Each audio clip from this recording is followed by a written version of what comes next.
आज 4टा बेलठू प्रचार बंद नुआपड़ा ହେଇଯିବ नुआपड़ा पुणी फेरी आसो तार नॉर्मल पुराना स्थिति की। हाँ सर जहाँ सबुदिन तार जो स्थिति थाए हाँ जी ता विषय के कथा हुअंतनी से गोटे आइसोलेटेड होकर थाए सेठी किसी इंडस्ट्रियल एक्टिविटीज नहीं एग्रीकल्चर एक्टिविटीज मत नहीं लोक जीवन जीविका पे सब बाहर को दौड़ी थांती आउ से जिले में किसी ना खाली गोटे जिला सीना हो गला 93 मसीह किंतु प्रकृति देखला से जिला सीना हो जाए कि प्रकृति देखला से जिलार लोक मैंने सब बाहर राज्य पर सर रेकर्ड मारिबी की हौ पचार कौन पचार नमस्कार मु स्वागत करछि न्यूज रूम को मो सहित अछंती वरिष्ठ सांबादिक राजाराम शतपथ सर सर आपण देखुथिबे जे अनेक खबर कागज एक कथा लिखुछि जे नुआपड़ा हठात गोटे राजधानी पाल्टी जाइछि आउ सतरे मध्य आपण देखंतु तीन दलर वरिष्ठ नेता सब नुआपड़ा रे डेरा पकेइथिले प्रचार प्रसार करुथिले आज 4टा परठू प्रचार प्रसार बंद हो आज 9 तारिख नवेम्बर 11 रे भोट ग्रहण अछि अर्थात आमे एक कथा कहि परिबा जे आज 4टा परे बाहर लीडर पळे आसीबे एवं तीन दलर लोकल लीडर सेठी रहिबे ये घटना आपण केते मात्रा रे देखुछन जे लोकल लीडर भी किछि मात्रा रे असंतोष थिबे ना कारण बीजेपी और बीजेडी रे प्रार्थी को नहीं जो बड़ी भाबे हमें गोटे खेल देखिले आपण को कोन लागुछि जे ये असंतोष नेतांकर गतिविधि बढ़ी पारे कि आज 4टा परे देखो आप जो प्रथम कथा कहले जे आज 4टा परे नुआपड़ा जो मैंने सब बाहर जाए प्रचार कर इलेक्शन कमिशन नियम अनुसार नुआपड़ा छाड़िकी नुआपड़ा कन्स्टिट्युएंसी विधानसभा क्षेत्र छाड़िकी बाहर को जावाक पड़ो जो मैंने सेठिकार भोटर नुहति बाहर जाए प्रचार करते यापर आप देखिए आज 4टा पर ठारू नुआपड़ा तार चिराचरित परिवेश को फेरी आसो मु चिराचरित परिवेश ये कहूँ नुआपड़ा हूँ ओडिशार गोटे अति पछुआ जिला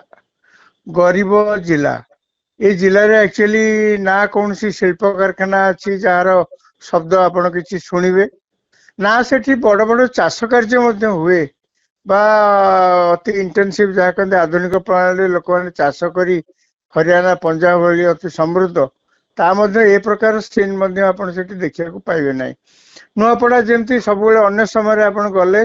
नुआपड़ा को देखिए जमती नीरवे चुपचाप बसी पड़ी जमी तार भविष्य किसी से निजे देखुनी कि आहा बिली कहया जमी कई ना सेमती परिवेश सब नुआपड़ा देखिए बर्तमान जो गहली देखुंत जहाँ आप कि समय आगु कहते नुआपड़ा बर्तमान कह गले ओडिशार राजधानी पलटि जाइए समस्ते से शासक दल बीजेपी बीजेपी सबू नेता बड़ बड़ नेता विधायक अन्य माने समस्त जाई सेठी डेरा पकई बीजेडी बीजेडी प्राय 50 रु 52 जी अच्छा 50 जन विधायक समेत अन्य माने जो माने बड़ दल जो मान सब बड़ बड़ नेता आछंती से माने जाइकरी सेठी डेरा पकई कांग्रेस जो माने राज्य रे सब बड़ बड़ नेता आछंती समस्त निरंजन पटनायक जयदेव जेना ये समस्त को भक्त दास तो सहज से पीसीसी प्रेसिडेंट समस्त डेरा पकई बर्तमान से लगी नुआपड़ा पलटि जाइए कह गले ओडिशार प्रकृत राजधानी यही परिवेशटा जहाँ मुझे आगु कहती भोट पे आज यदि आप कहते नुआपड़ा भली गोटे गरीब जिला नुआपड़ा भली गोटे अनग्रसर जिला नुआपड़ा भली जो मैंने बाहर राज्य उपर निर्भरशील बचापी जीविका निर्वाह करने ये गोटे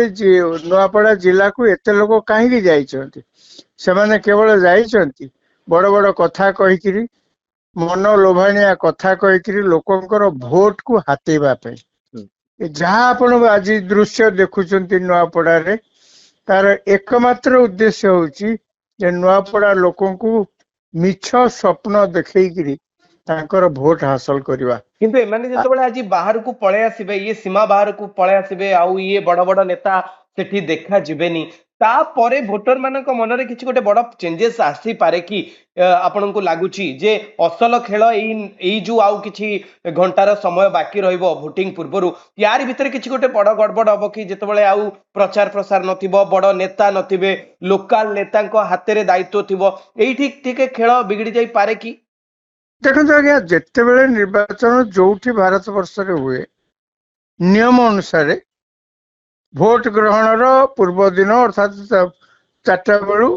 24 घंटा पूर्व भोट हम पर दिन हम तेणु आज काली गोटे दिन अच्छी आज 4टा बेलू बंद जो कह गले 24 घंटा कहीं 36 घंटा पूर्व प्राय बंद हो जाए तेणु बंद हो गला आप जो कहते लोकों भितर कौन परिवर्तन हम प्रथम कथा हूँ तो से माने पुणी धरी नेबे जे तांकर चिराचरित परिवेश को से माने फेरी आछंती आउ गहली चली हबा नाही एक दुई रे आपण जो कहते भोट काहाकू देबे जन समर्थन काहाड़ को जीव से प्रकार परिवर्तन जहाँ हम आप जानते एटा को साइलेंस पीरियड बोली कह जाए जो 4टा बेलू नियम अनुसार बाहर सबू नेता माने जो सुजाय प्रचार कर सबू नुआपड़ा निर्वाचन मंडली क्षेत्र छाड़ी बाहर को जावाक पड़ो नियम अनुसार सेटा हम द्वितीय कथा हूँ समयटा को भोट ग्रहण पर्यंत ये समयटा को कह जाए साइलेंस जोन आम तक अनेक समय आप शब्द शुणी तार आक्षरिक ओडिया ना अंधारी विजय समय बोलिक कह जाए अंधारी विजय समय माने भारत वर्ष रे आपण देखिए ओडिशा समेत सबू राज्य हुए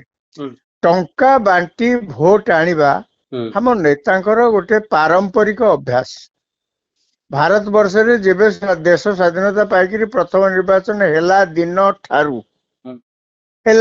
ठारू टंका लांच देइकरी भोट आनिबा ये होची हमर जेमती चिराचरित अभ्यास भारत रे जो प्रथम निर्वाचन होइतला सेतबेले जो निर्वाचन कमिशनर थे सी गोटे बही लिखिले से बही से उदाहरण देइचंती ओडिशार केमिति कांग्रेस लोक माने प्रति भोटर को टंकाए लेखा दे तांको भोट किणुथिले ए कथा से बही रे लिखा है तेणु कांग्रेस कथा लिखा है यार अर्थ नुहे जे अन्य माने सब साधु कांग्रेस दल रे केवल टंका दिया भोट अणा ओडिशा तो पुणी कांग्रेस कह गले गोटे जहाँ कहते अंतसार शून्य दल होकर तार माने साधारण प्रभाव बहुत कम साधारण प्रभाव बहुत कम एवं बीजेडी एबे क्षमतारू जाइछि तेणु तांकर प्रभाव कमी किंतु बहुत किछि गोटा कमी जाइछि जे कांग्रेस भली तांको मध्य जनसाधारण आउ विचार को नौ नाहंती एमती गोटे कहवाटा भूल हम यापरे बीजेपी प्रथम थर पे ओडिशा रे निज क्षमता बल रे सरकार गढ़ी वर्तमान सुधा गला 1.5 वर्ष भितर आपण बीजेपी जहाँ लोक माने आशा तो बैतरणी तापर लोक मानकर जहाँ किसी आशा अच्छी दल 5 वर्ष कंप्लीट करिवो सेतरको कोन दहितबो कोन नाही से विषय लोक आलोचना करछन्ती किंतु 1.5 वर्ष भितर आपण ताऊ कहि परिबेनी गोटे नुआ सरकार 1.5 वर्ष हलानी आसीची ओडिसा रे एमती सुना फळे दबो एमती तो गोटे के भाबिया भी उचित नुहे जहाँ भी हो कहया गले वर्तमान राज्य सरकार बीजेपी सरकार तांकर एते साधारण रे तांको दल प्रति लोक विमुख हेई नाहंती कहीं ना दल तो एवं आसी सरकार को ना एवं सरकार भावमूर्ति दलर भावमूर्ति से ही अनुसार बेस उपरे अच्छी बर्तमान आप कहतु जो साइलेंस पीरियड रे बा अंधारी विजय समय रे टंका बंटा हवा आम अतीत में देखी एथरक कौन हम कौन नहीं आम तो जाने 2024 पर ओडिशा रे ये हूँ प्रथम उपनिर्वाचन प्रथम एवं उपनिर्वाचन में टंका बंटा हवाटा ही निश्चित आपन देखिए सेटा तो तार किसी गोटे आपातत प्रमाण न थाए जे आपन ताको धरिकी कौन कोटी कहिबे गला सरकार समय रे आमे समस्ते बहुत समय चर्चा मध्य मीडिया रे होउथिला जे पुलिस गाड़ी रे टंका जाउथिला तो धरियो कि नहीं जेतोले गाँव रे जाई पहुंचुथिला हेतोले जो माने टंका रिसीव करथुले एवं नहीं लोकों पाखे पहुंचौले से बहुत समय रे अभियोग उठुला चारिआडे आलोचना होता सेल्फ हेल्प ग्रुप रो महिला माने अंगनवाड़ी दायित्व रे थिबा महिला माने आउ आईसीडीएस प्रोग्राम रे ଇଏ ହଁ ନିଯୁକ୍ତି ଥିବା ମହିଳା ମାନେ ଏଇମାନଙ୍କ ଜରିଆରେ ସରକାର ଟଙ୍କା ନେଇକିରି ବାଣ୍ଟୁଥିଲେ, ମାନେ ସାର୍ ଦଳର ଟଙ୍କା ନେଇ ମୁଁ ବାଣ୍ଟୁଥିଲେ। ଆପଣଙ୍କୁ ଶେଷ ପ୍ରଶ୍ନ ପଚାରିବା ପାଇଁ ଚାହିଁବି ଯେ ଆପଣ ଲଗାତାର ଭାବେ ନୂଆପଡ଼ା ନିର୍ବାଚନକୁ ଦେଖୁଛନ୍ତି ଏବଂ ନିଜର ମତାମତ ରଖୁଛନ୍ତି, ଫୋନ ମାଧ୍ୟମରେ ଗ୍ରାଉଣ୍ଡରୁ ରିପୋର୍ଟ ଆଣୁଛନ୍ତି। ଆପଣ ଗୋଟେ ଆକଳନ ଲଗେଇ ପାରୁଛନ୍ତି କି କିଏ ଟିକେ ଦୌଡ଼ରେ ଏବେ ପର୍ଯ୍ୟନ୍ତ ଆଗରେ ଅଛି? ସେମିତି କହିବାକୁ ଗଲେ ଦେଖନ୍ତୁ ଏବେ ନିର୍ବାଚନରେ କଣ ହବ, ଏଇ ଯାହା ଦେଖା ଯାଉଛି ସେଇଟା ଯେ ସବୁବେଳେ ନିର୍ବାଚନରେ ପ୍ରତିଫଳିତ ହବ ଏକଥା ମଧ୍ୟ ଭାବିବା ଭୁଲ। ତେବେ ପ୍ରଚାର ପ୍ରସାର ଦୃଷ୍ଟିରୁ ଆପଣଙ୍କୁ ହଁ, ଲାଗୁଛି ଯେ ପ୍ରଚାର କିଏ ପ୍ରସାର ଟିକେ ଦୃଷ୍ଟିରୁ ଦେଖିବାକୁ ଗଲେ ନିଶ୍ଚିତ ଭାବରେ ବିଜେପି, ଶାସକ ଦଳ ବିଜେପି ବହୁତ ଆଗରେ ଅଛି। ତେଣୁ ଏଇଟା ସ୍ୱାଭାବିକ। କାଲି ଯେତେବେଳେ ଆପଣ ଲକ୍ଷ୍ୟ କରିଥିବେ ବିଜେଡି କ୍ଷମତାରେ ଥିଲେ, ହୁଁ ସେତେବେଳେ ମଧ୍ୟ ବିଜେଡିର ସବୁବେଳେ ପ୍ରଚାର ପ୍ରସାର ଆଗରେ ରହୁଥିଲା। ଏଇଟା ଆଜ୍ଞା ଗୋଟେ ସ୍ୱାଭାବିକ। ଏଇଥିରେ ଆପଣ ପୁଣି ଏବେ ଏବେ ସରକାର ହେଇଛି ବିଜେପିର ଏବଂ ପ୍ରଥମ ଉପନିର୍ବାଚନ ହଉଛି, ଚାରିଆଡେ ସବୁ ଆଲୋଚନା ମଧ୍ୟ ହଉଛି ଯେ ଯଦି ସରକାର ବିଜେପିର ହେଇଛି ଆମେ ମଧ୍ୟ ଆମର ବିଧାୟକ ଯଦି ଆମେ ସେଇ ଦଳର ପ୍ରାର୍ଥୀଙ୍କୁ ଜିତାଉ ତାହେଲେ ହୁଏତ ଆମେ ଲାଭବାନ ହବୁ। ଏ କଥା ମଧ୍ୟ ବିଜେପିର ଲୋକମାନେ ମଧ୍ୟ ଡବଲ ଇଞ୍ଜିନ ସରକାର, ଟ୍ରିପଲ ଇଞ୍ଜିନ ସରକାର କଥା ବି କହୁଛନ୍ତି ଏ ହୁଁ ଶବ୍ଦ। ହୁଁ ଆପଣ ଶୁଣିଥିବେ ଡବଲ ଇଞ୍ଜିନ ସରକାର ତ କେନ୍ଦ୍ରରେ ବିଜେପି ସରକାର ବା ଏନଡିଏ ବିଜେପି ନେତୃତ୍ୱାଧୀନ ଏନଡିଏ ଏବଂ ଓଡିଶାରେ ମଧ୍ୟ ବିଜେପି ସରକାର, ଡବଲ ଇଞ୍ଜିନ ସରକାର ତାକୁ କହୁଛନ୍ତି। ନୂଆପଡାରେ ଆଉ ଜଣେ ଯଦି ବିଜେପି ବିଧାୟକ, ବିଜେପି ପ୍ରାର୍ଥୀ ଜିତିକିରି ଆସନ୍ତି ତାହେଲେ ସେଠି ମଧ୍ୟ ଏଇ ଶବ୍ଦ ଆପଣ ଶୁଣିଥିବେ ନୂଆପଡାରେ ପ୍ରଚାର ବେଳେ କୁହାଯାଉଛି ଟ୍ରିପଲ ଇଞ୍ଜିନ ହୁଁ ସରକାର। ତେଣୁ ହେଇପାରେ ଲୋକମାନେ ଯଦି ଭାବିବେ ଯେ ପ୍ରକୃତରେ ଆମର ଯଦି ଶାସକ ଦଳର ପ୍ରାର୍ଥୀ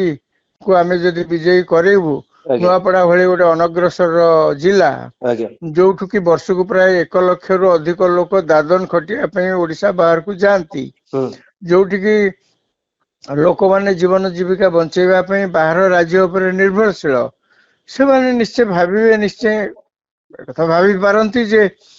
ଶାସକ ଦଳର ପ୍ରାର୍ଥୀ କି ବିଜୟୀ ହେଲେ ଆମ ମାନଙ୍କର କିଛି ଲାଭ ହବ। ସମାନ ଢଙ୍ଗରେ ବିଜେଡି ମଧ୍ୟ ତାର ଯେହେତୁ ପୁରୁଣା ନେଟୱାର୍କ ଏବେ ମଧ୍ୟ କୋଉଠି ନା କୋଉଠି ଗାଁ ଗହଳିରେ ବିଭିନ୍ନ ଜାଗାରେ ଅଛି, ସେମାନେ ମଧ୍ୟ ଆଶାବାଦୀ ଯେ ତାଙ୍କର ପ୍ରାର୍ଥୀ ମଧ୍ୟ ଜିତି ପାରନ୍ତି। କିନ୍ତୁ ତାଙ୍କୁ ମଧ୍ୟ ସମାଲୋଚନା କରାଯାଉଛି ଯେ 24 ବର୍ଷ ଧରି ଓଡିଶାକୁ ଶାସନ କରୁଥିବା ଗୋଟେ ରାଜନୈତିକ ଦଳ ହୁଁ ଯେତେବେଳେ ଗୋଟେ ଉପନିର୍ବାଚନ ହଉଛି, ସେଥିପାଇଁ ପ୍ରାର୍ଥୀ ପାଇଲେନି ଯେ ବାହାର ଦୂରରୁ ପ୍ରାୟ 150-200 କିଲୋମିଟର ଦୂରରୁ ପ୍ରାର୍ଥୀ କାହାକୁ ନମିନେଟ କରି ଏଠି ଲଢୁଛନ୍ତି। ଓକେ ତେଣୁ ଓକେ ଧନ୍ୟବାଦ ଶ୍ରୀଯୁକ୍ତ ରାଜାରାମ ଶତପଥୀ ସାର୍, ଆପଣ ଆମ ସହିତ ଯୋଡି ହେଲେ ଏବଂ ଏପର୍ଯ୍ୟନ୍ତ ନୂଆପଡ଼ା ଉପନିର୍ବାଚନକୁ ନେଇ ଆପଣ ଯାହା ଦେଖୁଛନ୍ତି ସେ ବିଷୟରେ ନିଜର ମତାମତ ରଖିଥିଲେ।